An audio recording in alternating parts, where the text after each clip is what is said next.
Here's a question on recurring decimals, and we've been asked to express this recurring decimal as a fraction.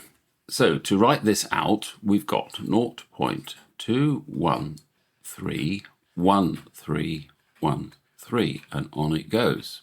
So we've really got the number 0.213, and then we've got this awkward tail after it. So if I put a hacksaw down here, and I could somehow remove the tail by subtraction, we'd be able to turn this into some sort of integer relationship, which would then turn the whole thing into a fraction. Turning this recurring decimal into a fraction uses a mathematical trick.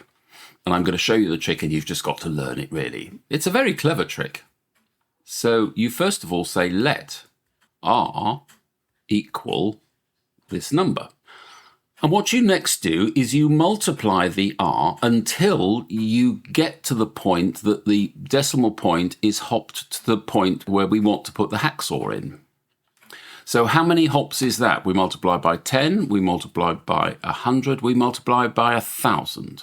So we can say, therefore, 1,000r equals 213.131313. And you can see we've arranged it so that the decimal point is now at the point where we want to put this hacksaw in, to remove the tail and just leave us with 213. And yes, that does go on forever. Okay. Now we want to arrange the decimal point such that we get all the tail. So we want to move the decimal point to here. Well, it's multiplying it by 10. So we get 10r equals, and I'm going to put the decimal point underneath this one, 2.131313, and so on. So if I now subtract both sides, so what do we get? Well, 1,000r minus 10r is 990r.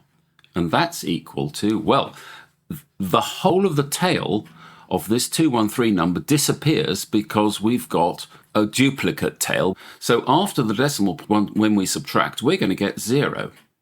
And 213 take away 2 is 211. So rewriting that so that it's just a little bit clearer, I get 990r is equal to 211.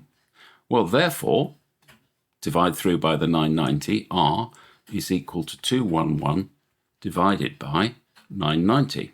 Well, look what we made r in the first place. R is the recurring decimal that the question said. So this is in fact your answer.